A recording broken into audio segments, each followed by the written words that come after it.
Okay, start.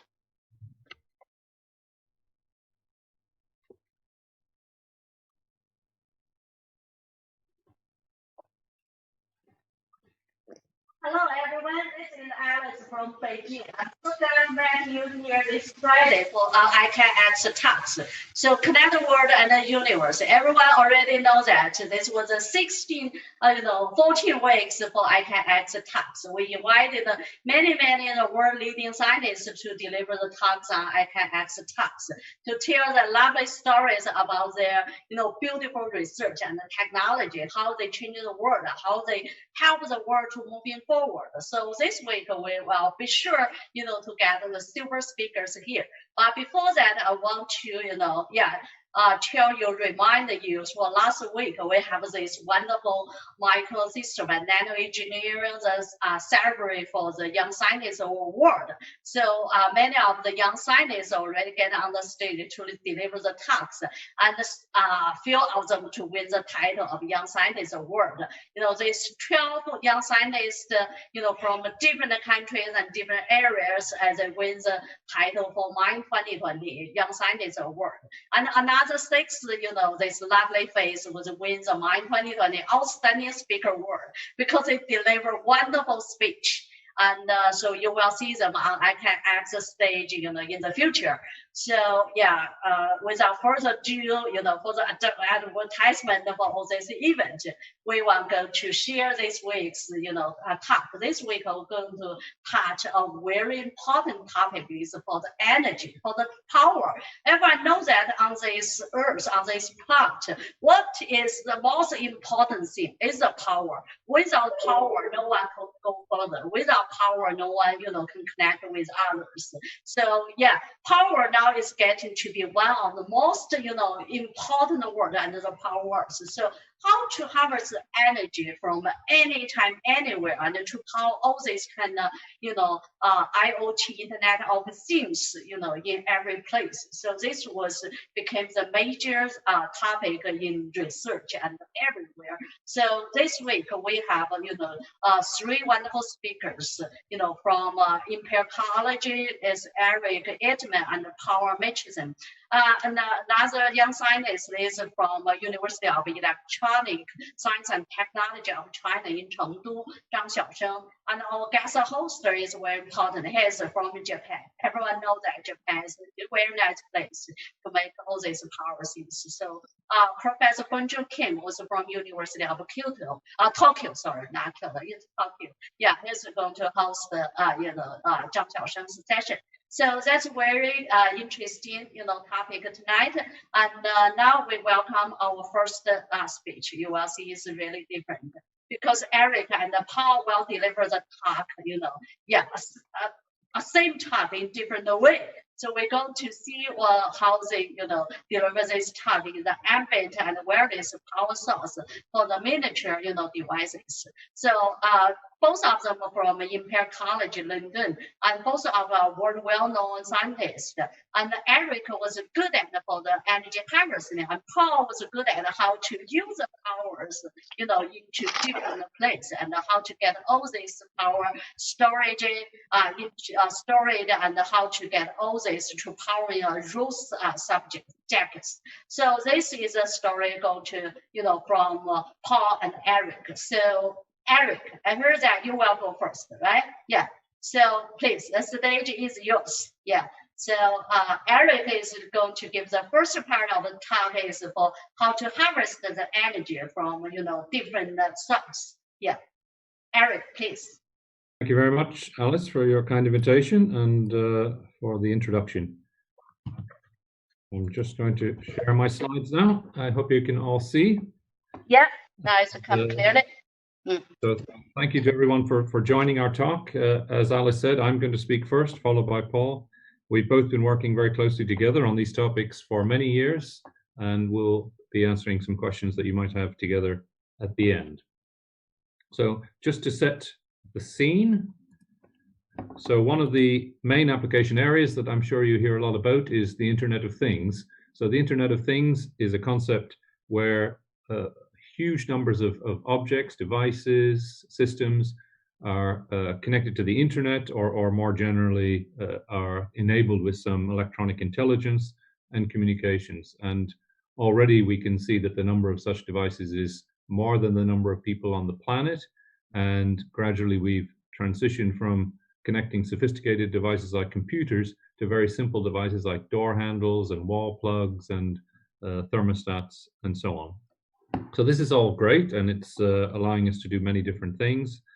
And it fits into a broader concept, which we might call pervasive sensing. So this is the idea that we might put sensors everywhere in the environment, in your home, in your work environment, in industry, also in the street environment, and even in natural environments. And if we can make measurements of many different factors in many different places, then we can make a lot of advantage in making systems more energy efficient, more safe, more functional, just generally make improvements for how society works. But one of the big problems in putting wireless sensors everywhere, we've solved the problem of having very small intelligence and memory and very small units for wireless communications. But that still remains this one important issue of power. So as soon as you disconnect devices from the main electricity system, then you have to provide them with power somehow, and in almost all cases we use batteries. I put in an advisory note about testing smoke alarms. This is just to remind you that most homes have very small numbers of battery-powered sensors, maybe only 2, and so therefore the battery changing and checking isn't such a big task. But even then, people need to be reminded to do it. But if you had 100 sensors in your home and you had to check all the batteries, obviously that would be a big waste of time and very inconvenient. So we can't just keep using batteries for everything. I think it's not really going to work. We have to find some alternatives.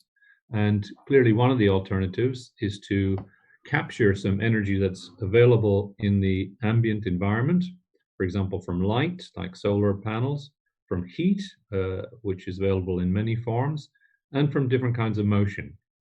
So I'm going to start with concentrating on the topic of capturing energy from motion. And here's an example, a very early example of making electricity from motion. This is from about 150 years ago. It's a kind of electromagnetic windmill. And this is also still replicated in the grid environment today, where we have a lot of wind turbines contributing to the national electricity supply. But energy harvesting is a little bit different from that. When we talk about energy harvesting, we're usually talking about smaller devices. We're usually talking about generating electricity to be used directly at that point rather than sent somewhere else. And in the case of motion, you generally need relative motion between 2 parts to generate electricity, like in a big turbine between the rotating part and the stationary part, and the stationary part is attached to the ground. But if you attach something to the human body or to a piece of machinery, you might not be able to attach a second part of that to a stationary point. You can't anchor it. So this creates some additional problems for energy harvesting. So really, there are 2 ways of getting around that. One is to use direct forces like finger pressing or heel strike if you put something in your shoe, but those have only very specific limited applications. And the other possibility is to acquire a counterforce by putting a proof mass in. So some kind of seismic mass, we call it. If you have a mass connected to a frame by a spring, as illustrated here, and you connect the frame to some device or system that's moving, like maybe to a person, then when the frame is accelerated, the proof mass doesn't want to move because of its inertia, and therefore you'll get relative motion inside the device, and you can use that relative motion to generate electricity. And there have been many, many devices developed based on that principle. And you can do some quite simple mechanics. So clearly how well it works depends on lots of things about the materials and the structure and so on. But the ultimate limits are very simple to calculate, because you can never get a bigger force on the transducer than the mass of the internal mass times the external acceleration, because otherwise the thing will just stop moving. And the work that you do is just that amount of force times the distance, and the power is that amount of work divided by the time. So you end up with a very simple equation which says that the maximum power you can ever get from an inertial energy harvester is proportional to two properties of the device, the internal mass and the internal motion range, delta Z, and two properties of the motion, which is its peak acceleration and its frequency. So that allows us to think how we can best make use of that. So here's something that we did fairly early on. This is a moving plate electrostatic harvester. The way it works is it acts like a capacitor, and the moving plate is one plate of the capacitor and is also the mass. So when there's some acceleration, the central plate wants to lift up and it increases the gap. And as you increase the gap in a capacitor, you move the charges apart, you do work against the force that's pulling them together, and so you generate some energy. And this is probably the first ever, I think, device, functional electrostatic device that was ever reported. This is going all the way back to 2006. And it had some advantages. It's made in MEMS, so it's all silicon device, multi-layer, made by photolithography. And it's quite simple. It works at any frequency. It's not a resonant device. It works at very low frequencies, which is characteristic of body motion and other applications. But it has some problems as well. The motion range isn't very large. Silicon doesn't have very high density, and it's not very thick. So we need something a bit more three-dimensional. So the next thing we did was to take the mass and make that a separate object, make it bigger and heavier. So this is now a little pin made of steel, and you can put that on a variable capacitor arrangement and have it roll back and forth in response to motion. Now we could make a complete sensor by combining the energy harvester with a little radio frequency output with a built-in antenna, and also combine it with a sensor, in this case a pH sensor. So as there's motion, for example, this could be in your body, then the rolling creates the energy, which generates a little radio pulse, which sends you the signal, and there's the signal. And by measuring the amplitude of that signal, then you can work out what the sensor output is, and therefore what the pH is. But still, the energy was very, very small in this system, quite tiny. So we needed to increase that somehow. And so we went to piezoelectric method. So piezoelectric devices can have quite high forces and quite high voltages and quite high energy levels. And we needed to find a way to turn the random motion of the proof mass corresponding to the motion of the host into a more predictable motion of the piezo devices, because they like to operate at a specific frequency. So we came up with this macroscopic device which has magnets on the piezoelectric actuators, and as the proof mass, which is steel, rolls back and forth, it pulls on the magnets and therefore makes the piezoelectric devices vibrate. And so they can then generate output at their own natural frequency, even if the frequency of the motion is something different. And that worked quite well. But then we wanted to also think about how can you overcome the limits. I showed you this equation earlier, and the two limits for the device are the mass and the travel range. And one way of overcoming the travel range, you can see in this previous device, the travel range is just the ability of the mass to roll back and forth along the width of the device. But instead, why not have the mass rotate rather than just go back and forth in vibration style? And this had been done before in watches. So very early on in the 19th century, there were mechanically self-winding watches which had rotating proof mass. And more recently, some companies like Seiko in particular introduced a self-winding watch which was electric. So there's a proof mass that rotates back and forth, and it moves an electromagnetic generator, and that generates the electricity. So in that sense, it's very conventional components in the device, but it has some problems about wider usage, because electromagnetic generation doesn't scale very well to very small devices. So they had to have a very high gear ratio in order to speed up the motion inside the device. And this makes the device complex and expensive, and has to have very high precision and has to have very good internal bearings. But it was good inspiration for a rotating device. So we then went to adapt this device to a piezoelectric device by combining some of the elements that I showed you earlier of the magnetic plucking. So we developed a device where, again, the proof mass rocks back and forth, and this time a magnet on the moving proof mass, which is the semicircle, plucks the tip of the piezoelectric beam, which also has a magnet, and it then vibrates and creates the electrical output. So you can see this is a far, far simpler device than the one that I just showed you here. Hardly any parts, no high precision parts. And here's a device scaled by the coin lying next to it, which is suitable for introduction into a wristwatch. And this we introduced some 7 years ago, and have some patents on this. And this has got applications in body-worn devices and other activities. And the power is in the tens of microwatts, even for very low frequencies. So this is quite a potentially useful amount of power. So let's have an example. So this is, again, a fully self-powered sensor. In this case, this is a temperature sensor based on a thermocouple or thermopile input. So the sensor itself doesn't need powering, but it doesn't produce enough power to generate the radio signal. So here we have the rotating mass that generates the power using the piezoelectric device to generate pulses of energy, which can be converted into pulses of radio broadcast. And in this case, rather than vary the amplitude of the radio broadcast, we varied the frequency. So this makes it much easier to calibrate and much less dependent on factors like the distance to the device and the transmission efficiency and so on. And you can see that we've made quite a nice output. So the whole device is completely self-contained. It has no battery. It actually has no digital electronics in it at all. And it'll run forever. And every time it moves, it'll give a little radio pulse, which tells you what the temperature is.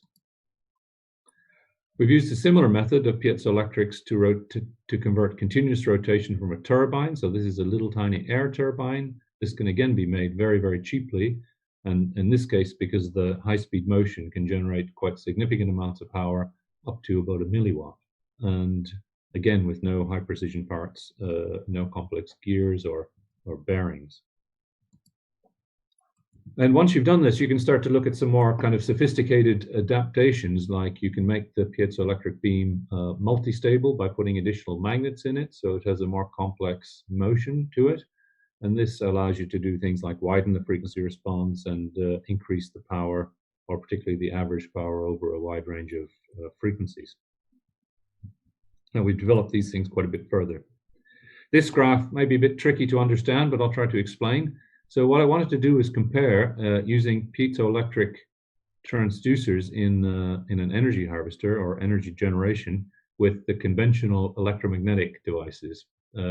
So the electromagnetic device, I should say in the title, electromagnetic, is the blue line, the blue plane. The blue plane is the piezoelectric, and the purple plane is electromagnetic.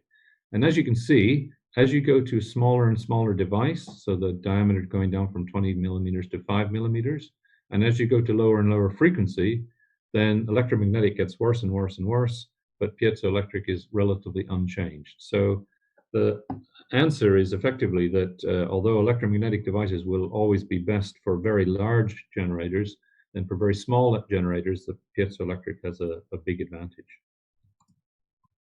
And we can also compare with batteries.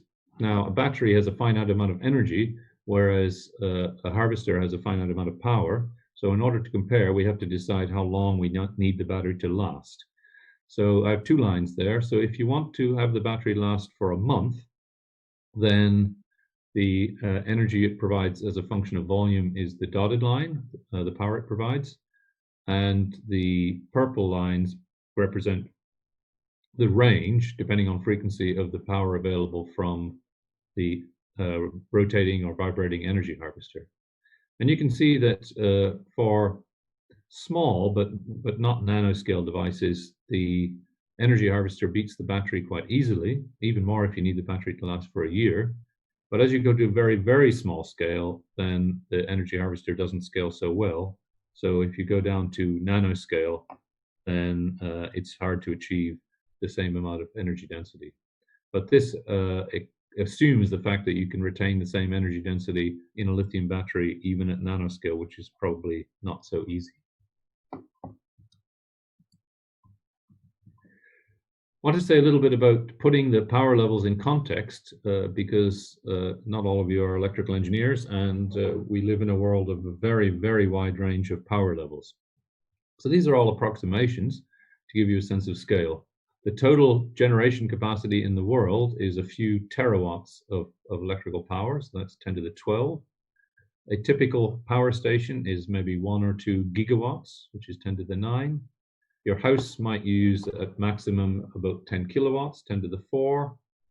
A light bulb, that's an old-fashioned incandescent light bulb, is about 100 watts. This corresponds to about the power level that your body is consuming when you're at rest. If you're running or doing something else vigorous, it might be 300 or 400 or even more watts, but it gives you a sort of rough idea. If you go down one further order of magnitude, you get to the power that your laptop might need, or indeed that your heart needs to keep beating, or in fact that your brain needs to function, is about 10 watts. A cell phone, when being used to transmit, is a few watts. That's another order of magnitude down. And then if we go down to wireless sensors, even including all the electronics and communications, then they can be a milliwatt or less. In fact, as the devices become more efficient, these are increasingly going to lower and lower power levels. And one nice thing about a sensor is that you don't need it to be on all the time. So even if the peak power is a milliwatt, you can make the average power 1 microwatt or 10 microwatts. A wristwatch only needs about 1 microwatt. This is not a smartwatch, which needs quite a bit more power than that. And the final example is the amount of power you need to capture from a smartphone signal in order to get a good communication, and that's kind of roughly on the order of a nanowatt. So you can see you have 21 orders of magnitude there, which is quite an amazingly big range. So if we have motion harvesters, I've mentioned already a couple of applications like attaching to the human body or maybe industrial machinery. But in the Internet of Things, where we want to add intelligence to lots of different ordinary objects, then where might you use motion energy harvesters in Internet of Things? Well, I would say that's anything that moves. So already we have electronic sensors and tags on livestock, on luggage, on packages as they move around. But also if you think about consumer items that move, so you have toys, tools, sports equipment, there are many, many things and many opportunities, I think, for adding motion-powered electronics to what are normally non-intelligent products. So besides motion energy harvesting, I also wanted to say a little bit about thermoelectric or heat-based energy harvesting. So this is a traditional thermoelectric generator, which is a semiconductor device and uses the thermoelectric effect by which free carriers are driven from the hot region to the cold region, and by alternating N and P cells in this device, you can generate a potential and therefore generate electrical power as the heat flows through the device. So this is used in a number of applications. It's been around for a long time, but it has some problems with miniaturization, particularly that it's hard to keep a continuous big temperature difference across such a small dimension. So what we've been working at is an application especially around putting wireless sensors into aircraft, because aircraft are already trying to reduce the amount of wires because the wiring is very heavy and complex, but they're also trying to increase the amount of sensors, for example, to do continuous maintenance of the aircraft by measuring stresses and strains and vibration in different parts for structural health monitoring. So how can we do that wirelessly and also get power? So one of the things we can take advantage of is what we call dynamic thermoelectric harvesting, which takes advantage of the change of temperature as a function of time. So if I can try to explain how the device works, there's a schematic of the device on the right, but in the center you see a simplified idea. And what you do is you have a thermal mass, which is a bit like the proof mass in the mechanical device. It simply takes a long time to heat up or cool down. And so when the ambient temperature changes, you can see, so the ambient temperature dropping on the bottom there, then it takes a while for the thermal mass to catch up. And while it's catching up, you get a temperature difference, which generates power. When a plane flies, it leaves the ground, it goes to a very, very cold temperature up in the sky, and then it heats up again as it comes down towards landing. So every time you have a cycle from landed to taking off to flying to landing again, then you have this big temperature swing. And by using a thermal mass, you can achieve this temperature difference without having to have a big spatial difference that you take advantage of. And this has been used, already tested in aircraft, and you can see you can get significant amounts of energy. This device is a few centimeters in displacement, and the biggest part of it is the cell, which is full of water, which is used as the thermal mass. And you can get hundreds of joules out of this in a cycle of flights. So that's enough to power quite sophisticated sensing electronics. Another thing you can do with temperature that varies in time is you can use the pyroelectric effect. The pyroelectric effect is exhibited in some materials where a change in temperature causes the material to change its polarization, and this polarization can be used to generate external potential and therefore some external electrical power. One interesting thing about this is that a lot of materials that exhibit pyroelectric effect also exhibit piezoelectric effect. So we developed a device which bends in response to a temperature change by using a simple bimetallic or two material beam with difference of coefficient of thermal expansion. So as the temperature increases or decreases, the bending changes. This bends the material, which gives you a piezoelectric effect, but the piezoelectric effect is also supplemented by the pyroelectric effect, which comes directly from the change of temperature in time. So there's some examples of both heat-based and motion-based energy harvesting. But there will be cases where energy harvesting might not be enough. So far, although sensor networks are one of the most attractive applications of energy harvesting, so far there aren't as many deployed as there are discussed and considered. And their reliability, as well as their power consumption, really remain significant obstacles. So harvesting is helping, and different kinds of communication networks are helping with this. But in some cases, even with harvesting, the power isn't enough for some kinds of sensors or some kinds of operational scenarios. So we were looking at what might be some alternative methods to power the sensor nodes in such applications, like widely distributed sensors, for example, in the natural environment or in agriculture or in big industrial installations, like, for example, offshore oil and gas. And the solution we came up, we've dubbed Synthsense, which is short for synthetic sensor networks. At this point, I'm going to hand over to my colleague, Paul, and he's going to tell you about this Synthsense networks. So I'll stop sharing my slides and Paul will take over.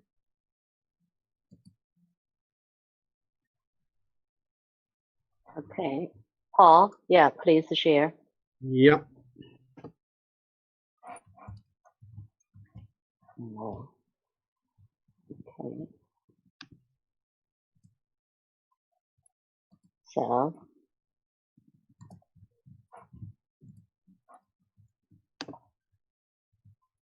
Okay, comes now. Here we go.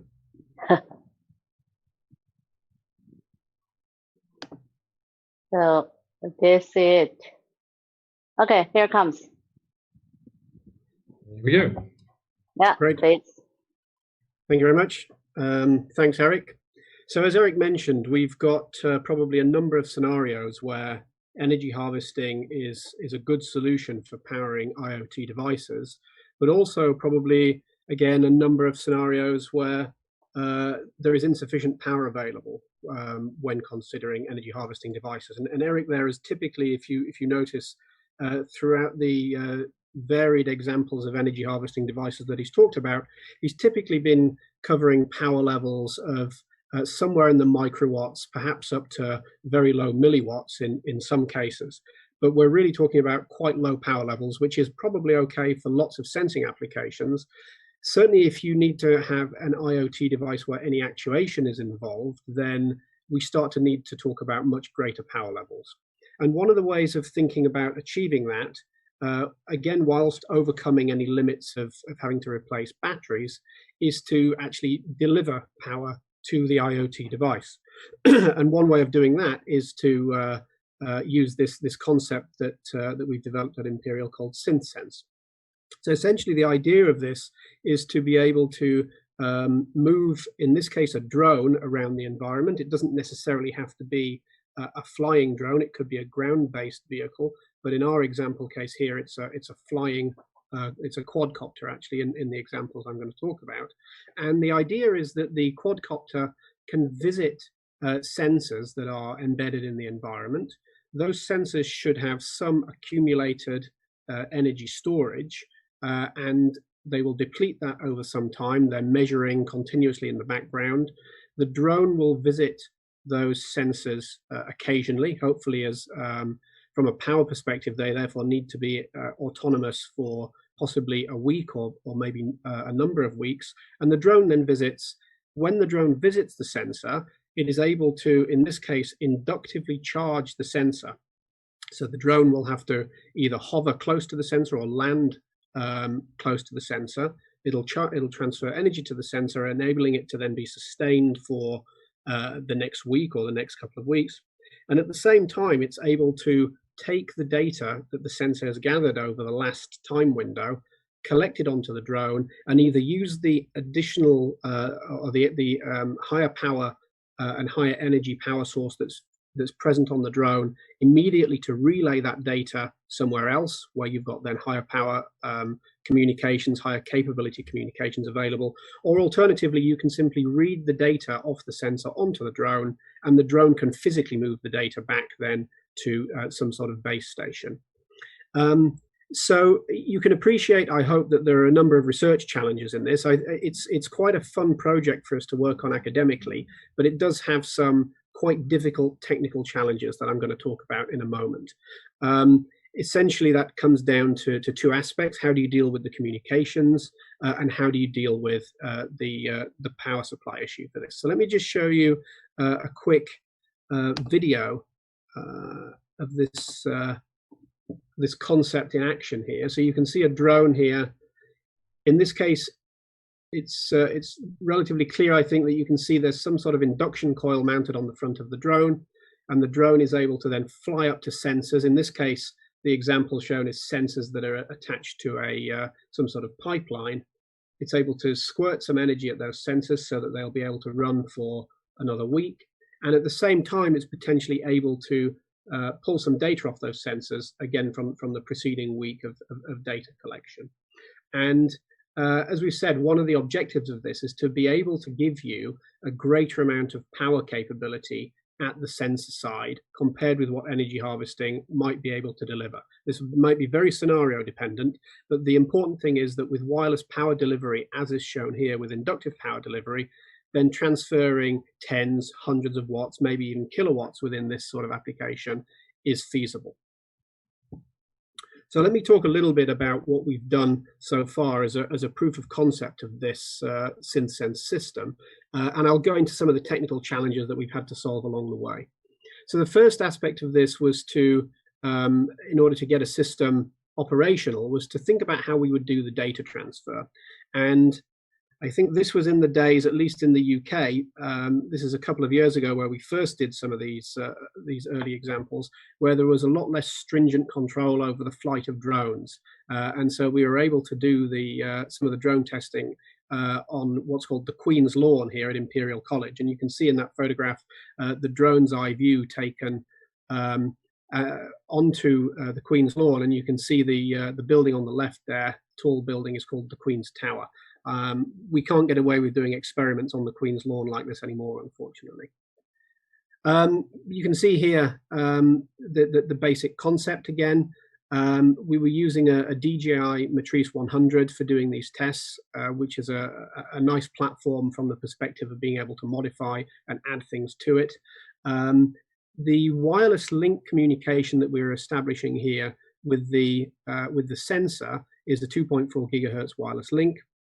We found that to be reasonably reliable, and we're able then to fly the drone somewhat close to the sensor, and at that point establish communication with the sensor, pull the data off back onto the drone, and then the drone is able to then visit the next sensor, go do its rounds of the sensor network, collect all the data, and then fly home with that data. And so you can see here we did a small deployment on the Queen's Lawn of 3 sensor nodes, and we were successfully able to capture the data from those embedded devices. Now, one of the issues here is on the IoT device itself. So both actually its power and its energy are relatively limited. And so it's only going to ever be able to form a relatively short range link with the drone. And this is, again, the drone is effectively giving you that extra capacity in terms of power consumption for relaying the data, so that burden doesn't fall onto the actual low power sensor device itself. So there's an element here of being able to get the drone fairly close to the sensor from the wireless comms perspective, so that you don't have to have a long range wireless link. But more importantly, perhaps in terms of the accuracy of aligning the sensor and the drone on a mission, is to be able to transfer power. And so we've also had a significant activity at Imperial for about the last 8 or 9 years, looking at inductive power transfer. And this is in itself is not a new topic. People have been looking at this for a long time. Many of you probably own, for instance, an electric toothbrush, and an electric toothbrush typically is wirelessly charged. You might not think of it that way, but it's effectively a transformer that is formed when the toothbrush sits onto the charging base. It's all shielded with plastic. There's no electrical connection from a safety perspective. So it is inductively charged. But a lot of the restrictions that come about with inductive charging is the requirement for proximity between the transmitter and the receiver. And in some cases, like the toothbrush, that's fine because you can physically home the device onto its charger. You can imagine, however, for the case of this synthetic sensor network where the drone has to fly and locate the sensor, then we need to have a fairly decent tolerance to misalignment between the drone and the sensor for several reasons. You can only land the drone within a certain amount of accuracy because even if you know exactly where you want to land it, if there's windy conditions, it might be difficult to exactly pinpoint it on that particular spot. But also, you may not know exactly where the sensor is. You may have deployed the sensor based on some GPS reading. That GPS reading may differ perhaps by up to a meter from the GPS reading that the drone has. And so being able to have tolerance to misalignment between transmitter and receiver here is very, very important. And the idea to be able to then home in on the device once you've got relatively close to it. So let me talk a little bit now about the challenges for the wireless power delivery aspect of this. And you can see here on this slide, one of the very early systems that we built at Imperial. There's a transmit coil on the left and a receive coil on the right. They're purposely built in this example to be asymmetric. So it's a larger diameter transmit coil with fewer turns and a lower diameter receive coil with more turns. And you can see there's a driver circuit on the left and a load on the right. And the air gap distance there is approximately 1 coil diameter. So lots of systems for inductive charging already exist. As I mentioned, the electric toothbrush is something that many people may be directly familiar with through their own use. You may also have a Qi-enabled mobile phone. This is quite common on some brands of devices. You simply put your phone down onto a charging pad, and it will inductively couple to the charging pad, and then you can charge up your mobile phone without having to plug in the USB connector. People are also looking at this in higher power scenarios for recharging electric vehicles, and you can see the image in the center there for recharging an electric vehicle. The issue here with a lot of these existing solutions, including the toothbrush and the electric vehicle charger and the Qi charging solution for mobile phones, is that they tend to incorporate a significant amount of ferrite material in order to improve the coupling between the transmit pad and the receive pad. So what you're effectively doing here with wireless power transfer is you're creating a very loosely coupled transformer between a primary coil and a secondary coil. And you're driving the primary coil as the transmitter, and you're trying to intercept as much flux as possible from the primary coil into the receive coil in order to transfer energy across that air gap. Now, in a regular transformer, then there is very tight coupling between the transmitter and the receiver because they tend to be wound on the same block of ferrite or onto the same laminated iron core, for instance, in order to guide the flux and give you a very strong coupling factor between transmitter and receiver. In the case of wireless power transfer, you're not able to do that. The whole point of wireless power delivery is that you have spatial freedom and you're able to move the transmitter and receiver towards each other or away from each other at will, depending on whether you want to charge a device or not. And the compromise that has been taken in a lot of these existing solutions is to try and make this wireless power delivery system look as much like a transformer as possible. And so you put ferrite material into the transmitter and the receiver, you try and increase the inductance of the primary and secondary coils, and you try and guide the flux between the primary and the secondary to keep the coupling factor relatively high. Now, the coupling factor is an important aspect here to achieving a high efficiency in this magnetic link. So clearly, if you just relate this back to the Synthsense concept for a moment, the drone is going to be flying around trying to find sensors, and the battery on the drone has got to sustain the flight capability of the drone, but is also going to be the source of energy that gets transferred into the sensors themselves. And that consequently, what I need to make sure is that as I transfer energy from the drone's battery to the sensor's capacitor or local battery, I need to do that efficiently. Otherwise, I may not be bothered about heat dissipation from an efficiency perspective, but I am bothered about the fact that I've only got a finite amount of energy that I'm carrying around with me on the drone. And it's important to get as much of that into the battery of the sensor as possible. And you can see here on this plot that the total amount of efficiency on this magnetic link depends on Q1, Q2, and K. Now, K is the coupling factor that I've been talking about. It's the fraction of magnetic flux produced by the transmitter that is picked up by the receiver. Q1 and Q2 are the Q factors of the coils on the transmit side and the receive side. And you can see that the efficiency depends on K squared times Q1 times Q2. So typically what you can do with these sorts of systems is either approach it from the perspective of trying to maximize K or trying to maximize Q. And the existing systems have focused more on maximizing K than maximizing Q. That's not to say that they don't try and achieve a high Q. Clearly here in this graph, you can see to get a high efficiency, I would like K and Q to be high in order to move me to as far of the right on that plot as possible. But typically there's a bit of a trade-off, and if I try and target maximizing one, I might sacrifice a little bit the other. If I want to make this look like a normal transformer, I need to maximize K, and that's the approach that has been taken by a lot of the existing wireless power transfer systems. Unfortunately, that makes them heavy because it requires them to put ferrite into the system. You can, however, approach this in a different way. You can say, well, if I want to have a long range between the transmitter and the receiver, and that's the key to a high tolerance to misalignment between transmitter and receiver. So remember, we're trying to get something here that has a lot greater air gap capability than the Qi standard for the mobile phone. For the Qi standard, you put your mobile phone and it physically touches a charging pad. Here, we're trying to make a situation where we appreciate the transmitter and receiver have to be in proximity to each other, but they don't have to be touching each other. And that's really key to the practical embodiment of this Synthsense system. So rather than trying to maximize K, and because we know that we can't, because there's only a limit to how close we can get these coils to each other, we have to really focus on maximizing the Q factor of those resonators. Now, the Q factor of the resonators is, generally speaking, you can say is proportional to frequency. Now, it's not quite as simple as that because there's skin effect. Eventually, the coil will become an antenna and will start to radiate energy.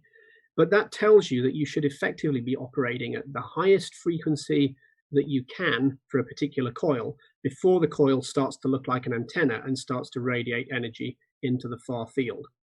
Now, it so happens that as you build coils that are about the right size to go on an IoT device, or in this case to go on a drone, then the Q factor tends to be maximized when you start getting into the low megahertz range. And so what we see here are a class of emerging wireless power devices that, rather than operating at the sort of 100 kilohertz range with high K, tend to be operating in the low megahertz range with high Q and lower K.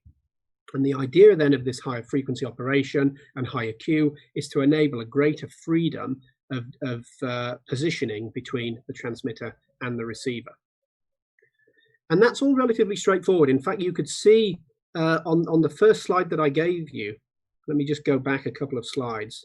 This slide here, you can see I mentioned this was the first system that we built at Imperial, first inductive transfer system we built at Imperial. And the magnetics of this are incredibly simple. Actually, those coils are actually the pipe that we use in the UK for connecting radiators together. It's copper plumbing pipe. So it's very easy to get hold of. And very cheap and very easy to make the magnetics. You can wind it yourself very, very easily. So the magnetics at these frequencies to maximize Q is relatively straightforward. The difficulty that then presents, however, is that we now start to move into a scenario, if we're talking about operating the inductive link at megahertz, and it's common in this case to operate in the ISM bands, which is 6.78 and 13.56 megahertz, now I suddenly have to build a power amplifier to drive my transmit coil that is efficient at 6.78 or 13.56 megahertz. And likewise, I need to make sure that my receiving electronics is also efficient at those frequencies. Those of you that have worked on any power electronics may well know that as you push the frequency of operation up, typically of a piece of power electronics, then the losses in the transistors will start to increase because you incur something called switching losses. And so there's a bit of a fight here in the sense that the magnetic link itself is better when operated at higher frequency, but to a certain extent, the electronics may be better if operated at low frequency. So we had to then take a serious look at how you architect the circuits that drive the link and the circuit that is attached to the receive side of the link. So just to highlight why that is even more challenging than purely operating at high frequency, you can see here the type of scenario where we've got a transmitter and a receiver, and they're moving relative to each other. And that's a really key thing with Synthsense, because if you're trying to charge a sensor while the drone is hovering, the drone is going to have some relative motion with regards to the sensor. Likewise, you're going to land it at different times in different places. So even if it's a static position while the charging is occurring, each time you do that, it will be in a different position. So you have to be able to cope with different values of position and therefore coupling factor between transmitter and receiver. And that is quite challenging to achieve, because as far as the coil driver is concerned, it is driving an impedance. And that impedance is a combination of the coil on the transmit side itself, plus the reflected load that is representing the power flowing into the receive side. And if you change the position between the transmitter and receiver, you change that reflected load. So what we now need is a circuit that is efficient for different values of K and hence different values of reflected load. Now, one of the ways that typically people try and overcome the increase in switching losses as we push the frequency up in power electronic circuits is to move to a technique called soft switching, where we try and switch the transistor when there is a natural zero in the current through the transistor or a natural zero in the voltage across it. And if that happens, I can switch the device from the off state to the on state without incurring any losses as that switching transient occurs. So a class of resonant circuits is typically used to drive these circuits at this type of frequency. And the one that is commonly used to drive an inductive link here at 6.78 or 13.56 megahertz, the circuit shown in the bottom right-hand corner of the slide, which is a classy If you're an RF person, you'll call it a Class E amplifier. If you're a power electronics person, you'll call it a Class E inverter. Takes a DC voltage from B in, and it produces, in this case, an AC current in the resonant branch C2 L2 RL. RL represents power flow from the transmit side to the receive side. L2 is the transmit coil itself. Now, there are two reasons why you add this resonant capability to these circuits. One is to make sure that you incur as little switching loss at high frequency as possible. And the other you can see here from the diagram at the top of the slide, which is a simplified model of a transformer circuit. And in a regular transformer, LP and LS, which are the primary and secondary leakage inductances, are quite small because the coupling factor is very, very high. But in a wireless power system, those inductances tend to dominate because the coupling factor, the fraction of flux that links the primary to the secondary, is down in single-digit percentages. It may be typically between, for high frequency systems, between say 2 and 6% might be quite typical. So the vast majority of the magnetic flux that gets established in the transmit coil never even links with the secondary. Now, what that means from a driving perspective is we would like to resonate out that inductance so that the high voltage that has to be applied across that inductance in order to drive a current through it doesn't have to be seen by the transistor. That would mean you had to have a more expensive transistor, higher RDS on, poorer performance. So we resonate out that inductance by putting in, typically here, as you can see, a series capacitance C2 in that circuit. And that makes the electronics somewhat easier to design from a component choice perspective, but it does have some problems. When you start to operate resonant circuits, they are, of course, tuned, and they are tuned typically in terms of their reactance and frequency, but they're also typically tuned in terms of the real values of resistance that they can support. And you can see here the diagrams on the left showing you the voltage across the transistor of a perfectly tuned Class E inverter. And that could be used perfectly well for a wireless power transfer system. You can see the key thing is that when the transistor goes from its off to on state, the voltage across the transistor, by the action of the resonance in the circuit, naturally falls to zero, and it falls to zero with a very low gradient, meaning that at that point you can turn the transistor on and you incur very little switching loss because the voltage was zero at the point you turned the transistor on. The problem is for the Class E inverter that this particular optimal set of switching waveforms is only present when there is one specific reflected load. In other words, for one specific position between the transmitter and the receiver. And as I've mentioned, for the synthetic sensor network, then that is a problem because you cannot guarantee to land the drone in the same place every time. And sometimes, as I mentioned, you may have to have the drone hovering while you're recharging the sensor. And so you expect there to be a reasonable shift in the reflected load for different scenarios here during the operation of the charging process. And as you operate the Class E inverter here, away from its optimal load, you can see that you either bring the drain body diode of the transistor into conduction, and that is lossy, or you end up hard switching the voltage across the device and discharging its parasitic capacitance very, very quickly, again causing losses. And this is then a problem from an efficiency perspective and also a heat generation perspective. And we want to have everything here as efficient as possible so that we don't have to put heat sinks on because we've got a very limited payload capability on the drone itself. So there is a solution to this, which we have developed at Imperial, and it's what we call the load-independent Class EF inverter. And you can see the circuit diagram in the top right of the slide there. It is very, very similar, of course, to the Class E circuit, but it's got an additional resonant branch made of L2 and C2 attached parallel with the transmit coil.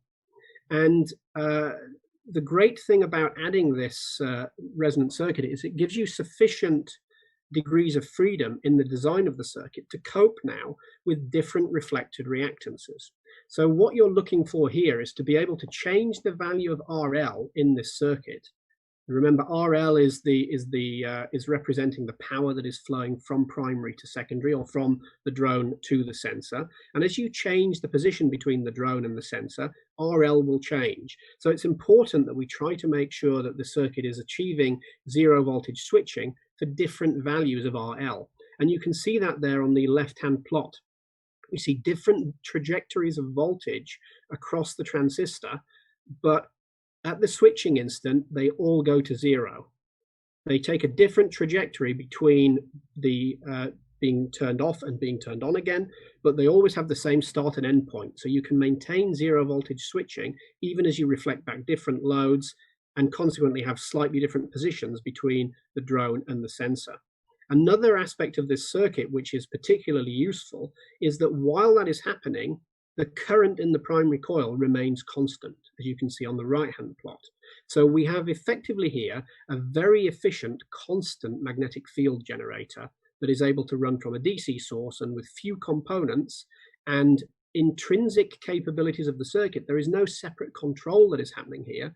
This zero voltage switching and constant current capability in the transmit coil is an inherent property of this circuit if the components are properly chosen. And you can see here a video of this occurring where we've got a wireless power system in the lab here, and what we're doing is we are literally moving the transmitter and receiver with respect to each other.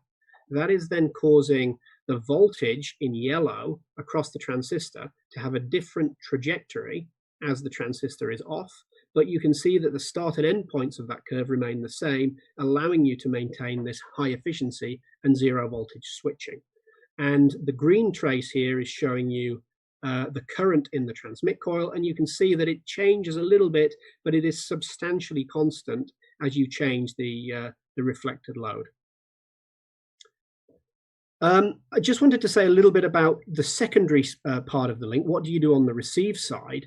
And one of the important aspects here is that this circuit that I've just told you about, the Class EF inverter, is able to cope with changes in reflected resistance. But of course, because we're dealing with a resonant circuit, it is not very good at dealing with reflected reactance. And that means that the receive side, which is also resonant, has to be perfectly tuned, so that in this case, LS and CS cancel each other out perfectly. Now, it's possible to get a real reflected resistance only if you have a series resonant circuit. And I won't go into the details of all the modeling here, but essentially, if you use a parallel resonance on the secondary, you're not able, over a wide range of load resistances, to reflect back a purely resistive load.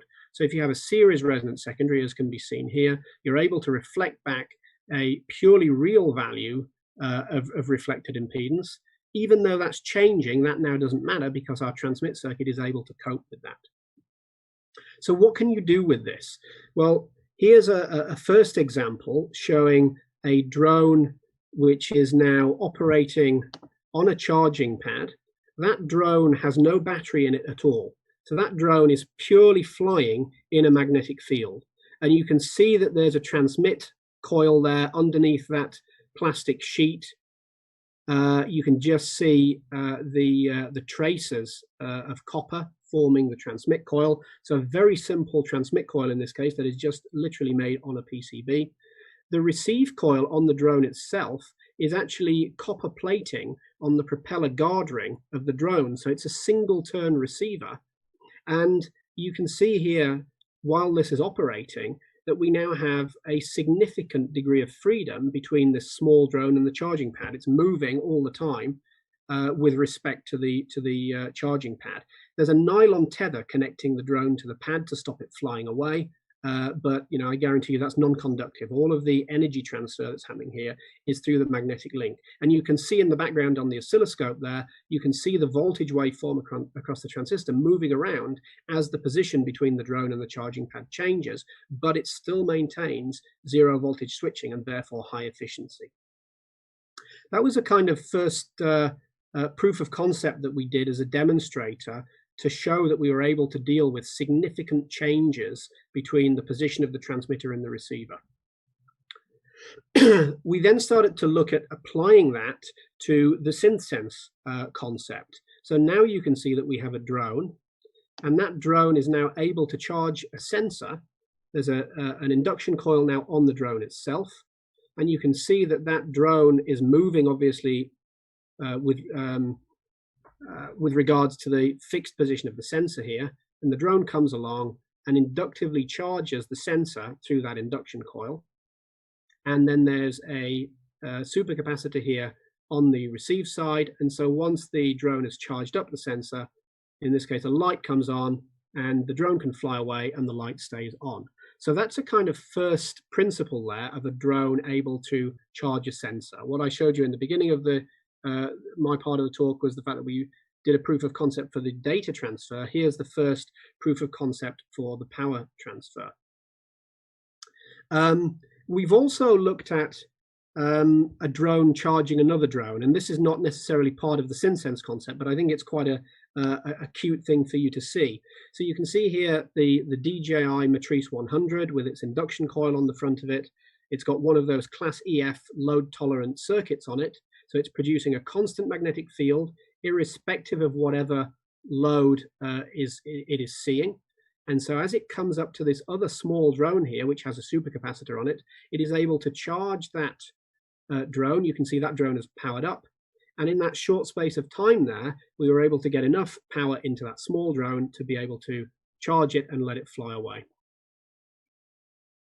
In practice, what we want to achieve, however, is the capability of the drone itself, the large drone, being able to charge the sensors, but also then to make this entire synthetic sensor network, excuse me, completely autonomous. And that means that that drone itself, the large drone, now needs to be charged wirelessly. And I'm just going to play you a video of this.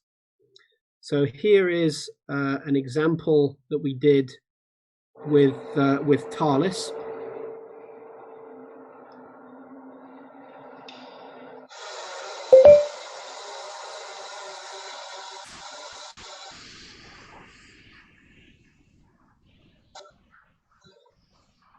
So you can see there the large drone landing on a charging pad. The large drone is now configured as a receiver, and it is charging as it lands on that pad.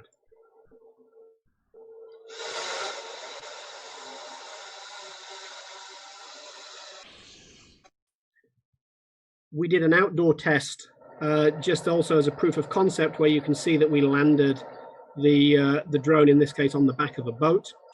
And the idea here was to be able to take that drone onto a boat and be able to fly it over the horizon, perhaps, in order to be able to do a reconnaissance mission and then fly that drone back to the boat.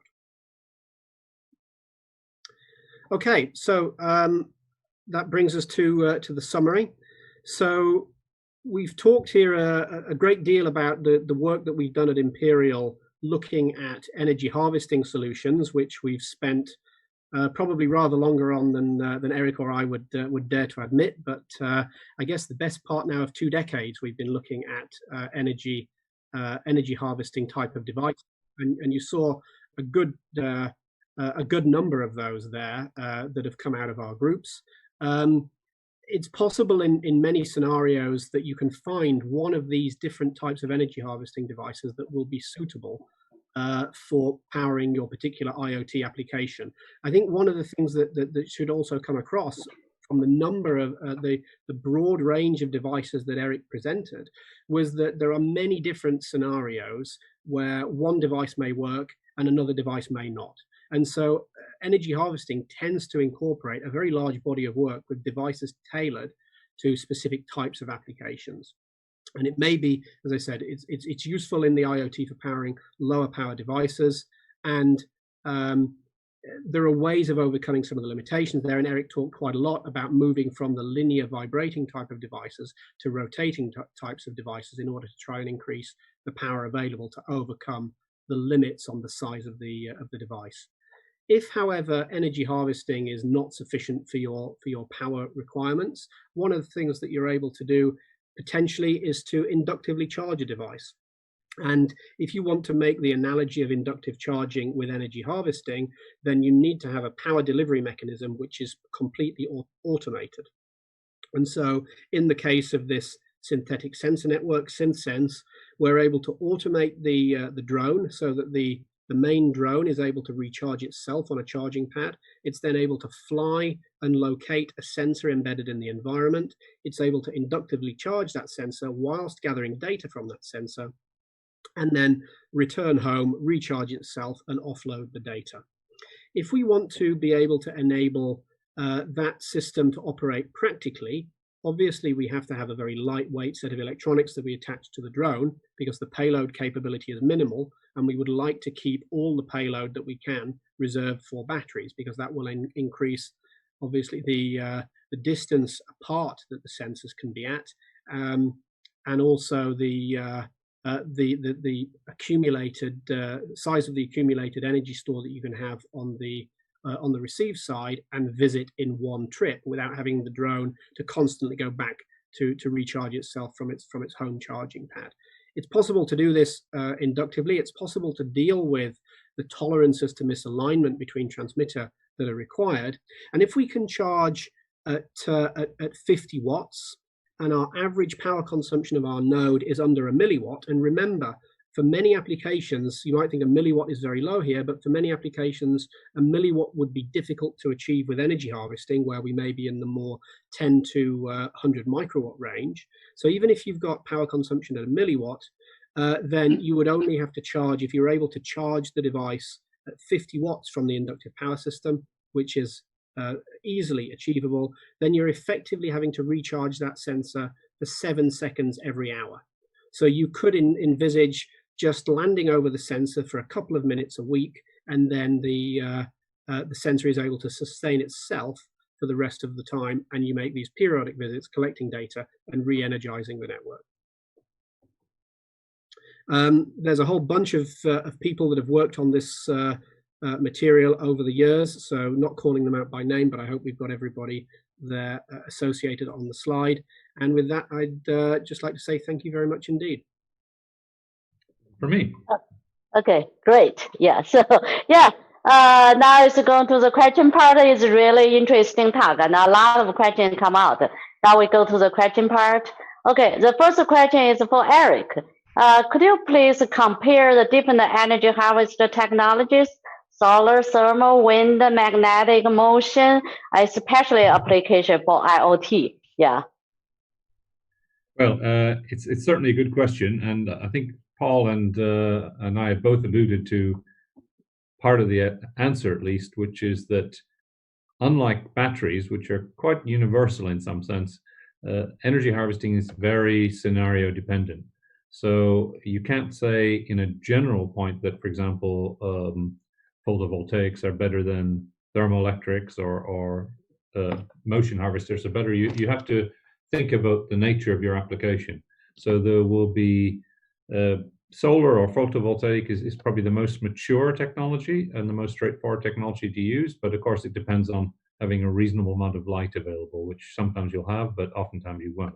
If it's indoor application or if it's a covered application in some sense, then that's not going to work. Motion is great if the thing moves around, but sometimes it doesn't move around. So I guess the best thing I would say is look at your application and see where the most energy is available in the application, and then choose accordingly.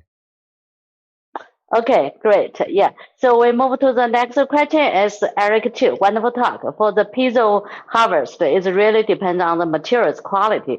Did you develop the materials by yourself, or you use a commercialized one? How about the cost? Yeah. So we have a long experience of piezoelectrics, including making some of our own piezoelectric films for MEMS devices of various kinds back in the day. Mainly by Soldier was the fabrication method that we used. Most of the devices I showed you today, though, used commercially available ceramic PZT because its deposition of PZT in a reliable way is very difficult. And there's a kind of size range. I think you may be going to hear more about this in a subsequent talk. But I think if you want to make submicron films for sensing, for example, then deposition methods are quite attractive. But if you want to have something with more mechanical energy and reasonable thicknesses, then I think the ceramic materials are the best. And in that case, probably commercial materials are adequate, although you need to think about whether you can get them cut to the right dimensions, and you need to think about your bonding methods and so on, because you have very big forces here. So you have to be very careful about choosing, for example, adhesives for piezoelectrics to get the bonding strength that you need. Okay, then you use a commercialized one maybe as for the, how about the cost? Yeah, cost is reasonable as so the cost is very dependent on quantity. So a true commercial IoT application where you are buying millions of units, I think the cost would be quite reasonable. For the researcher, where you're only buying a few units, it can be quite expensive. And so we've tended to try to mainly combine lots of waters and buy lots of material all at the same time in order to get a better deal. But that's a matter of kind of negotiation with suppliers. But if every time you want one device, you want to buy it commercially, it's going to be extremely expensive. It is, yeah. My suggestion is go to Taobao. They have everything on Taobao. Yeah, the price is also very reasonable. Yeah. Okay. Yeah. So the next question is, I think this one was from Peking University. I want to know how far the wireless energy transmission distance can be in practical application. Paul, that should be for you. If the two coils are not perfectly aligned, or due to the changes in the terrain or weather, will they have a great impact on the energy conflict between the coils? That's for you, Paul. Yep. So we try and operate here designing systems where we design for an air gap between the transmitter and the receive coil of about 1 transmit coil diameter. And it depends very much on the efficiency that you require. So I talked about efficiency being particularly important in the Synthsense system from 2 perspectives. You need to make sure you don't have a lot of power loss in the transmit and receive circuitry, particularly the transmit circuitry, because you can't afford to carry the heat sink around with you from a weight perspective. And also from the fact that you're only carrying a certain amount of energy with you anyway. And so efficiency in that system is important, and we would expect to be able to achieve link efficiencies, so just purely looking at the energy into the link and the energy out of the link, not including the circuits, of upwards of 80% when we have 1 transmit coil diameter separation between transmitter and receiver. Now, if you get again, misalignment, either a lateral misalignment or a twisting, angular misalignment between the transmitter and the receive coils, then you will reduce the coupling factor between the transmitter and the receiver. And it's possible, if you think about it, you may not have thought about this, but it's possible to get a dead zone, a complete dead zone between the transmitter and the receiver, because if you take the transmit coil, I'm going to try and do this with my hands. I hope it comes across okay on the video. You take a transmit coil, here's the transmit coil, 1 loop, and I take a receive coil and I move them on top of each other. When they're fully on top of each other, I have the best coupling. As I start to move them away from each other, the coupling will reduce.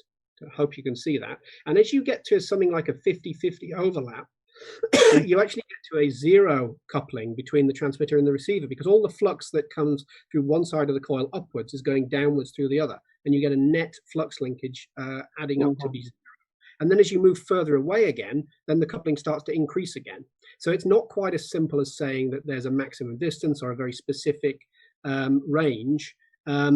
We typically work on a distance of about 1 coil diameter, and then something like a 1/4 of a coil diameter lateral misalignment in both directions, and then you've got a cosine of angle type of parameter that comes in as you start to get a rotation between the 2 coils. So it's very difficult to give a quantitative answer, but the easiest thing is to just say one transmit coil diameter away, you can still typically get efficiencies of above 80%. Okay, it's nice. Yeah, so this always a question for this, coil transmissions. So the next one is also for this. The wireless charging is restricted by the distance and the relative position. So for automotive, must be located and the fixed place, which make wireless charging seems no difficult from USB connected devices. No difference from USB connected device. So in order to enhance the practically, is there any possibility to solve the distance restriction of the wireless charging? Yeah, this is a very nice question. So Eric and I have said for a while that with energy harvesting devices, it's hard to beat batteries. Batteries themselves are now quite good. They're quite cheap. They last for longer. They have lower leakage currents. So your energy harvesting device has got to be good in order to beat the battery. I think for a wireless charging device, the sort of analogy to that is it's pretty difficult to beat a 2-meter long USB cable. You've got a lot of tolerance to misalignment. Once you've plugged in your phone into a USB cable, you've got quite a lot of movement that's then available with it. But of course, you've got the inconvenience of actually having to plug it in. So again, we sort of come down to this idea that if you look at these low frequency systems, things like the Qi standard, which many people have on their mobile phones. I agree. I think that the main benefit of using something like Qi over a USB cable is that it saves wearing out the USB port on your phone, which can be a real problem. People do have phones fail because they can't charge them because the USB port wears out. But in terms of convenience for charging and mobility, then you're not really getting very much in terms of Qi over what you would get. In fact, you're getting less than you would get with a 2-meter USB cable. So the first stage in order to improve that is to go to higher frequency. And you've got this trade-off, as I mentioned, between coupling factor and Q factor.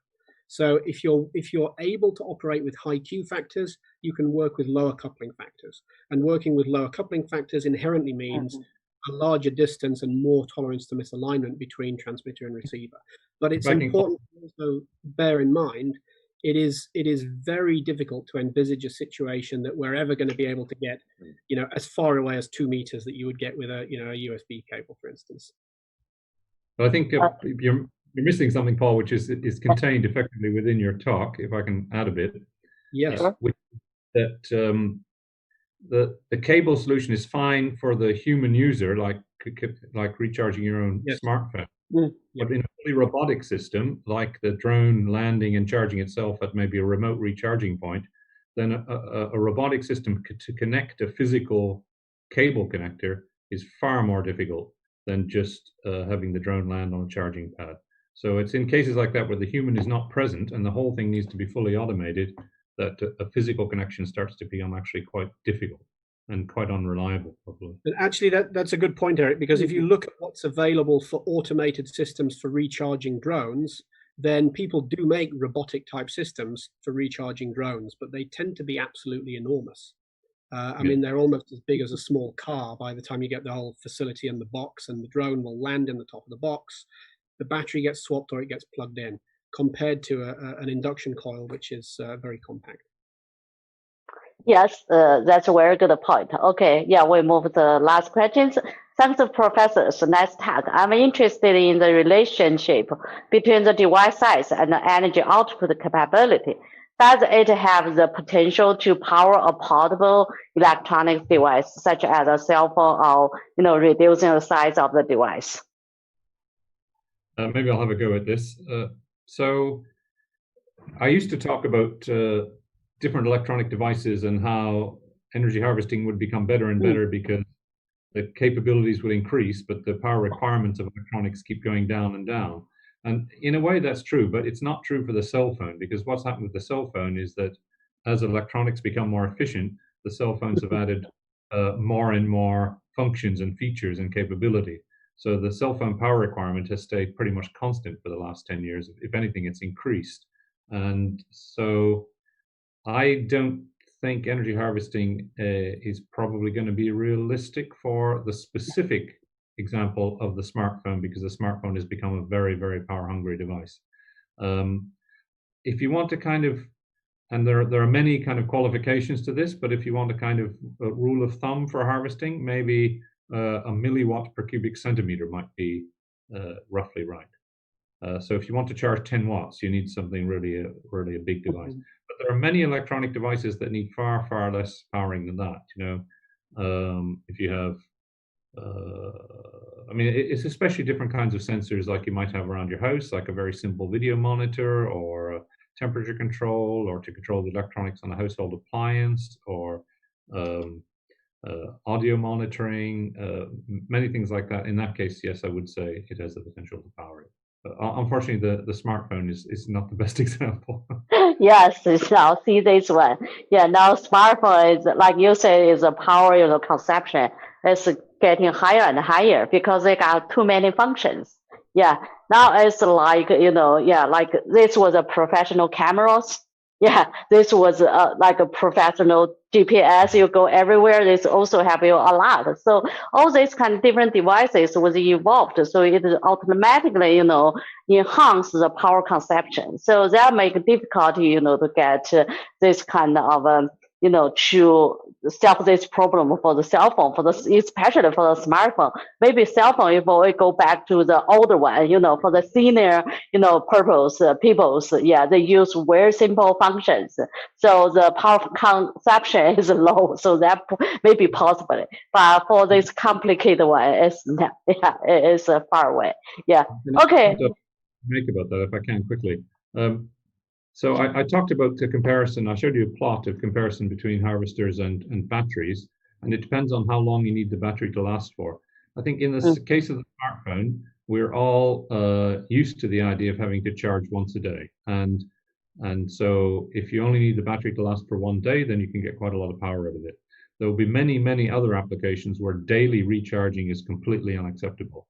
And if you want something to last for a week or a month or a year, then harvesting suddenly looks much more attractive.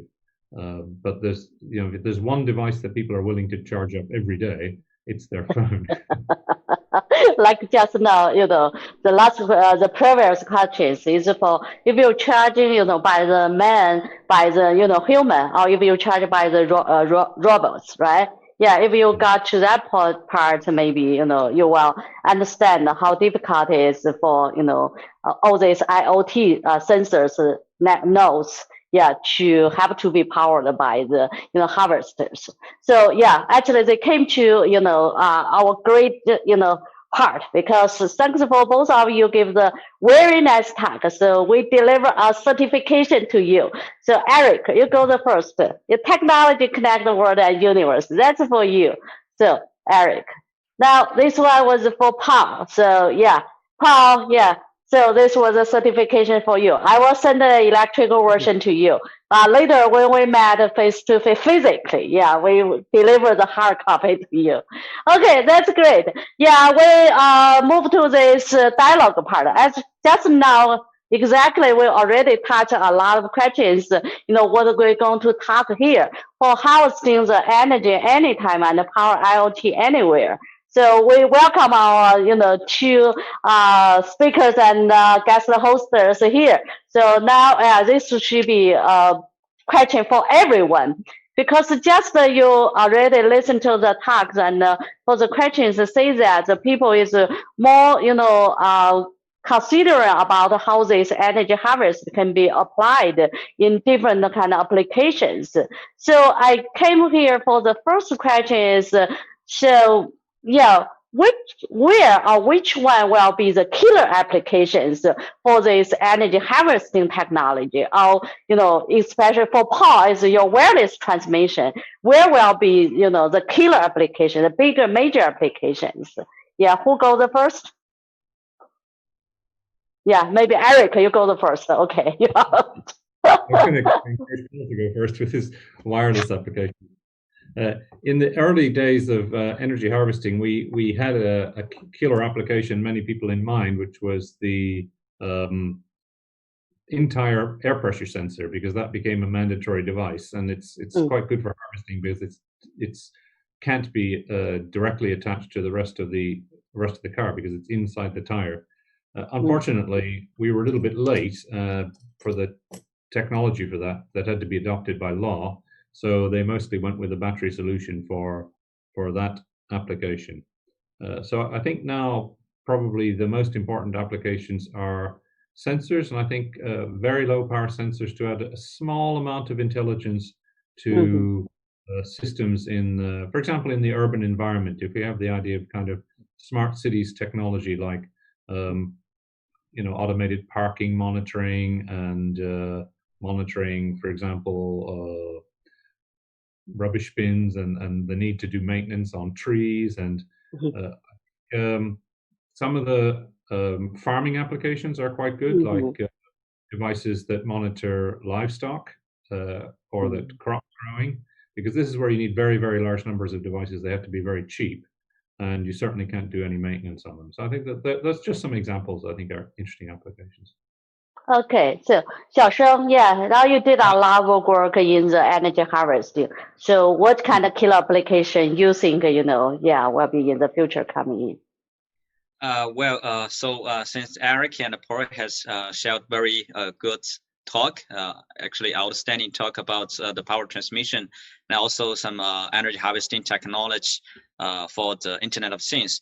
So actually, I think it's already have several practical applications by using the wireless power transmission to charge the sensor sensing node and some other the smart node for this Internet of Things. So since my working field is in the micro nano energy harvesting technology, so I think that is the wearable technology will be the next cooling, the cooling application, the field. So for example, you can harvest the energy from human body itself, and also as well as from the environment. So that is, we said, is the ambient energy harvesting technology, and then we can power in the sensors that can be integrated with this power source itself, and then to form this the all-in-one cell-powered the smart micro nano systems. So in this way, I think that actually we can broaden the application field of this the micro nano energy harvesting devices, and then to open a new chapter for the cell powered the smart the micro nano systems. So that is my point. Okay, I hope it works in the future. Yeah. Okay, Pa. Yeah, you already give some examples. I think everyone was excited to see the drone, to power that. So yeah, in your mind, the killer application for this, the wireless power transmission is which way? Yeah, where? It's a very good question, I think, because if you look at this from the perspective of commercialization, there's been a lot of companies over the last decade that have sprung out of inductive powering or some form of wireless power transfer. And they all promise an exciting technology, and sometimes it's not clear where that technology is going to end up. So it's a technology push rather than an application pull, which I guess, as academics, we tend to be guilty of a lot of the time anyway. But IPT is already out there in some applications. So things like the electric toothbrush have been around for a long time. The mobile phone is now standard. The Qi charger is standard on several brands of phone. But I think one of the reasons that in the mobile phone application, one of the reasons that it hasn't really taken off, it's not captured the excitement like you might think that it would, in the way that wireless communications has absolutely transformed the way we communicate. Wireless power on the mobile phone has not revolutionized the mobile phone's capability in anything like the same way. Because I think some of these early implementations of wireless power are not really capable enough to deliver what people expect. So we always talk about the idea of, if you could keep your mobile phone in your pocket and you sit down at your desk and it would charge automatically. And it's got to be able to charge within a larger zone in order to be able to compete with that 2-meter long USB cable. So I think you'll start to see, as we move towards higher frequencies, there's a consortium called the Air Fuel Alliance, which is pushing at multi-megahertz. You start to get more tolerance, you start to get greater distances. It's already also used as well, of course, in some medical implants, where obviously it's incredibly difficult to get anything other than energy magnetically through the skin or through body tissue. But I think the thing that you will see in terms of probably monetary volume over the next decade or so with inductive power is in things like factory automation, robotics, recharging, or warehouse automation, and electric mobility. And some of that electric mobility is going to be riding on the back of the straightforward electric car that is now starting to really kick up its curve with increases in sales, but also other types of much lighter mobility, what we call micro e-mobility, things like electric scooters and electric bikes. And I think that there's certainly with what we've got through this whole thing so far without mentioning the pandemic, so I apologize for mentioning it at this point. But one thing that has happened certainly in the UK, and I'm sure this is a common thing across the world with the pandemic, is people have moved away from commuting, they've moved away from public transport, and it's meant that there's been much more take up, certainly in cities, of people riding bikes and using electric bikes. I think sales of electric bikes have increased massively since the start of the pandemic. And so I think there's a significant role for wireless charging to play in that micro e-mobility space. Okay, it's interesting. Very nice point. So, Professor Kim, you're from Tokyo. Yeah.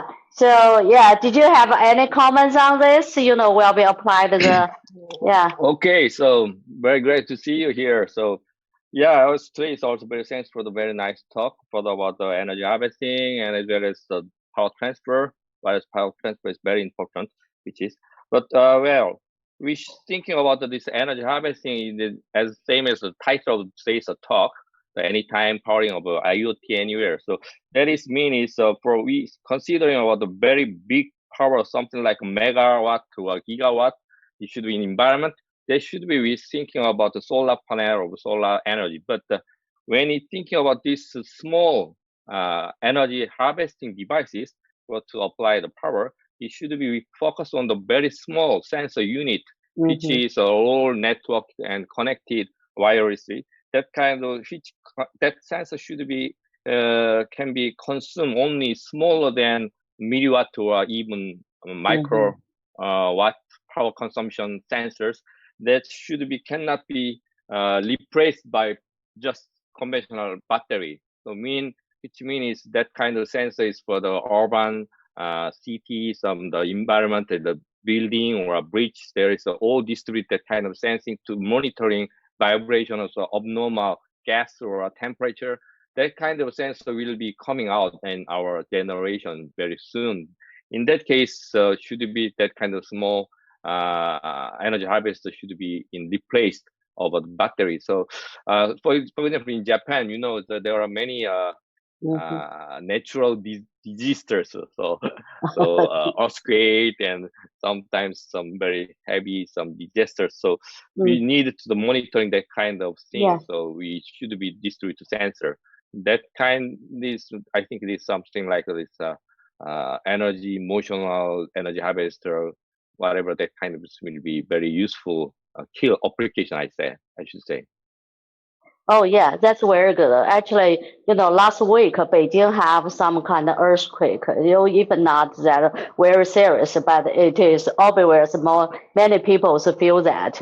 Yeah, so I think for this kind of detection, many sensors should be placed in this different remote place, right? But sensitive and smaller, and need to do that. Okay, Eric, go ahead.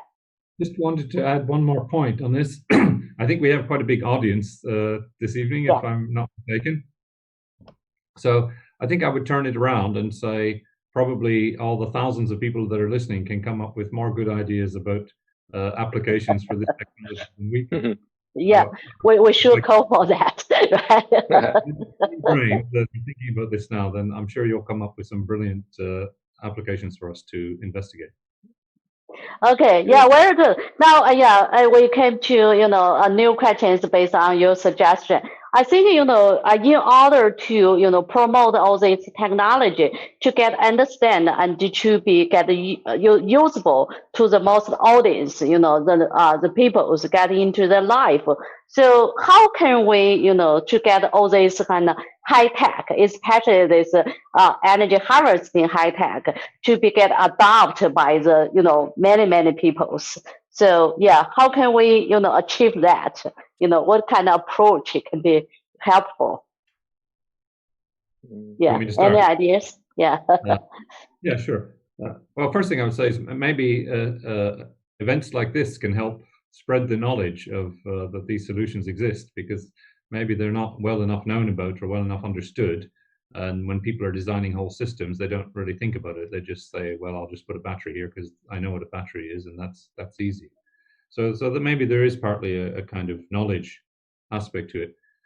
One of the problems, and we've already heard from one of the questions earlier with harvesting, is that you tend to have a different device for every application, and obviously that's more expensive. In batteries, you might have 2 or 3 or 4 different sizes of batteries, and that will cover you for hundreds and hundreds of different applications. So we need to try to make more universal solutions, so that we also, that helps to get the manufacturing costs down and reliability improvement, and also make it easier to design into other people's systems. So that was certainly one thing I would point to, that we have to really work more hard on. Okay, great. Yeah. So yeah, here I may, going to ask for Paul. So Paul, just now say that, we need to get more the people's use that and get more the people's, accept all this. But one thing is we can deliver, or transmit the energy. But the thing is, can we storage, store, all these kind of powers in the system, if it can be, stored in the system for longer, application, that may be better. So in your technology, did you think about that? We do. We think about that quite a lot, actually. It's very important within the synthetic sensor network application, because you've got a situation where your sensor device is perhaps drawing of the order of a few milliwatts, and you're wanting to deliver power into the device at tens of watts, possibly hundreds of watts, in order to be able to make that refueling stop very, very fast. And that's not necessarily very easy, because if you, I think it's okay within the period of around about a week to 2 weeks of autonomy. The problem is, once you start going beyond that, then you end up with you need volumes of energy storage, if they are capacitive, that just become too large. And so you end up being forced for very long periods of time of operation, unless the power consumption is extremely tiny, you end up moving to batteries. And then the problem with the battery is you can typically charge it much more slowly than you can charge a capacitor. And so you end up going from tens of seconds of recharge time to an hour, maybe half an hour, but generally it's hard to charge a battery in let's say less than 15 minutes, just because of the way batteries work. Whereas some of these applications for wireless power delivery would be really powerful if it was literally what you would call in car racing a sort of splash and dash. You would just dump the fuel in and you're away again in seconds. And one of the questions that we often get asked on this is, well, if you've got the capability of the long-term energy storage with the battery and the energy density and the power capability of a capacitor, can you do some sort of hybrid solution of a battery and a supercapacitor? And so you can quickly dump the energy into the capacitor, and then you can transfer it from the capacitor into the battery afterwards, at whatever rate the battery supports. I think the problem with that solution, and I think it's also a problem in general when people talk about hybrid energy harvesting, they talk about mixed thermal and motion, or solar and something else. What is typically happening in all of these hybrid solutions is you're adding multiple solutions into a volume constrained application. So if you put a capacitor and a battery in place, then any room you could have put for the capacitor, you're taking up with some battery space. And so you don't really get any win, because the total amount of energy you can transfer is limited by the capacity of the capacitor anyway. So why put the battery in? Just put in a bigger capacitor. So I don't think there's a particularly great way around that at the moment, other than batteries that we can charge faster, or capacitors with a higher energy density. Just to draw the analogy with the energy harvesting stuff, if you look at a particular application, you're going to get and you do a survey of the potential ways of powering a particular device in a particular scenario, you can see what is the potential power available in that scenario for solar, for thermal, for motion. And typically then the energy available will depend on the volume of the energy harvester, or the area of the energy harvester that you put in. And as you increase the size of one, you're going to decrease the size of anything else you put in. But if one energy harvesting method is superior to the other harvesting methods, you should just go all in typically with that harvesting method and not have a hybrid solution, because with a hybrid solution, one device is always going to be better than the other. So just maximize the better one. I don't know if Eric has got anything more to comment on that. That's always you will have a hybrid. That's Yeah. trade-off. Yeah, everywhere. So yeah, actually for Xiaosheng, yeah, I saw your talk go to talk about a smart system. You must involve, all these kind of harvest storage and all these things. So yeah, your opinions on this? Yeah. Yeah. So just for my own opinion, I think that it's at this stage it's still very hard to say that completely replace the battery or some other the energy storage devices like the capacitor or supercapacitor like this.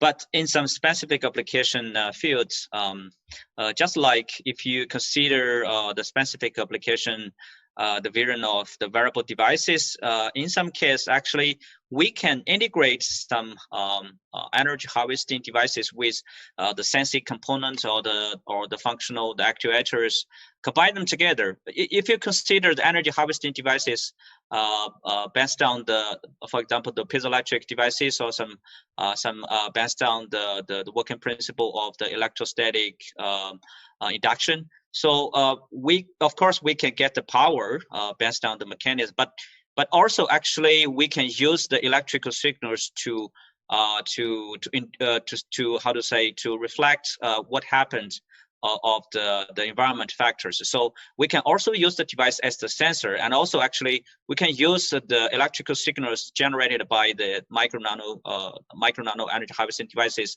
not only as the power source. We can use this electrical signals as directly the electrical stimulation signals. It means that in this way, way of a point, actually, we can realize this kind of the cell-powered micro nano systems. So well, just in this way, actually, we don't need to use the battery or some other energy the storage devices, but of course, if you consider the system that work continuously, or like you want to consider the long-term reliability of the system of the devices, actually, of course, my answer is I mean, you have to use the energy the storage devices.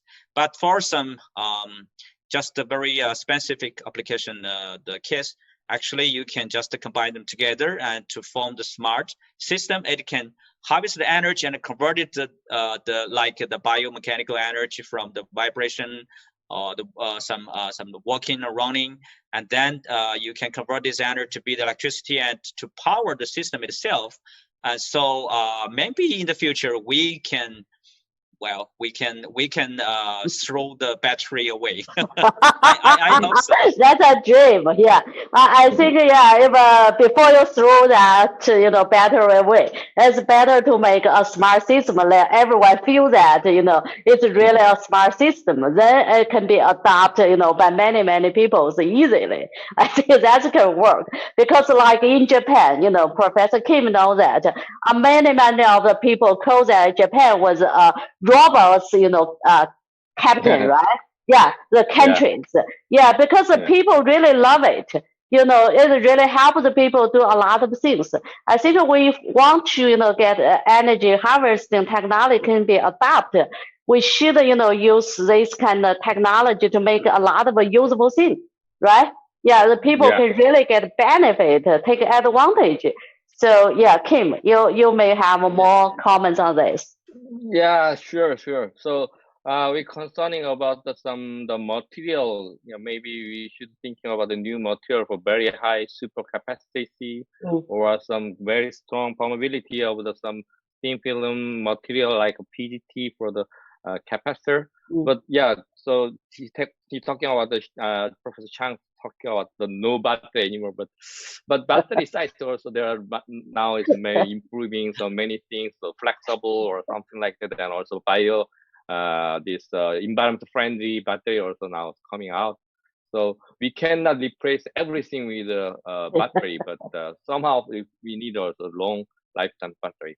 By the way, so we're talking about the energy harvest device. We think of always the popular one is surely this vibrational motional energy harvester for the sensor node, etc. But the problem is in our environment, the vibration and motion is a very low frequency. But improve to the efficiency, we need a resonant frequency, reach to resonant frequency. But for sensor node energy harvester should be small. That means that itself the resonant frequency is very high. So how can this tuning about that kind of requirement? So just before Eric did not talking about the very further, but he's talking about the bistable, something like the nonlinear vibratory system to cover the much wider bandwidth of the resonant frequency area. Also can be activated low frequency, so something like the stochastic resonance. That kind of new also vibration system combined with a small energy harvester is also another solution. So I should say some material, and that kind of new numerical approach as well. We're mixing, so in near future we can get a very nice energy harvest device distributed robot system, I should say. Yeah, exactly right. This came to, my last question you already answered. What's a new trend, in the future, to make all this technology much more, moving forward much faster. So yeah, thanks, Kim. You already pointed out some. So Eric, did you have anything to add in here for the new trend in the future? I think there have been a few things mentioned that I think are very important. If we could have better supercapacitors with higher energy density, but also longer leakage time, because they tend to leak quite quickly over days compared to batteries, which are much more stable. So that would be very useful to find. I think there are other areas where we could do with some improvements in materials qualities. I think there's a topic we didn't also thanks to Yeonjun for mentioning the non-harmonic type resonators. One slide about which I jumped past very quickly, but there are a number of groups that have done some very interesting things in that area. So I think that's great. And also, what was I going to mention? Clearly, getting some more application examples out there, which I think will help to encourage people that the field is worth investing in and worth persevering. I think is also important. Probably robotics is a good area, actually. Fully automated. Yeah, AI. Yeah. I think is moving quite quickly now. Soft robotics, bio robots, medical robots. I think will offer a lot of opportunities for our community to make contributions. And we didn't talk at all about delivering energy by acoustic waves rather than just electric. That's also interesting. It is. So, Paul, any adding here? Yes, I think if you look at what has been happening in the wireless power space in the last few years, then there's been a number of quite neat attempts at trying to do different things. So there was a spin out looking at ultrasonics called was it U-beam or microbeam? I can't remember. Microbeam, yeah. And they were promising really large power levels and complete intrinsic safety.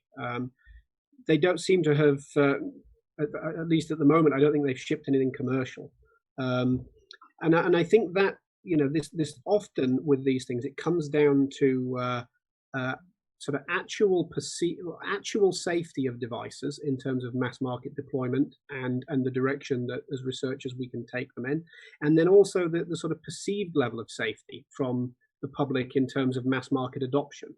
I mean, you remember that maybe it was in around 2000, something like that, there was a bit of a sort of international scare on the safety of mobile phone signals and putting a 2 gigahertz transmitter next to your ear and your brain, and the potential for that causing damage to through tissue heating and cancer causing and things like that. And I think we've got to manage that aspect of anything to do with wireless power delivery, because be it ultrasonic or be it far field RF or near field inductive, of course you have to have some energy flow in order to link the transmit side to the receive side. And there are a whole bunch of regulations that you have to meet with that. But even if you can meet them, I think there's a public perception that you also have to sort of carry along with you. One question that we didn't get today that we often get when asked about the wireless power delivery work is, if I'm charging my electric car and a cat or a dog comes and sits under the car and sits on a charging pad, what happens to the cat or the dog? And of course, the first thing to note is that you're dealing here with magnetic fields rather than electric fields, and cooking someone. Lower frequency. But yeah, there are safety levels that are standardized by the ICN-IRP, which are then adopted into specific countries' legislation on the safety levels for electric and magnetic fields. And so you've got to meet that. But I think it's important that I mean, even things like with the pandemic, there's been a whole load of rumor stories about being caused by 5G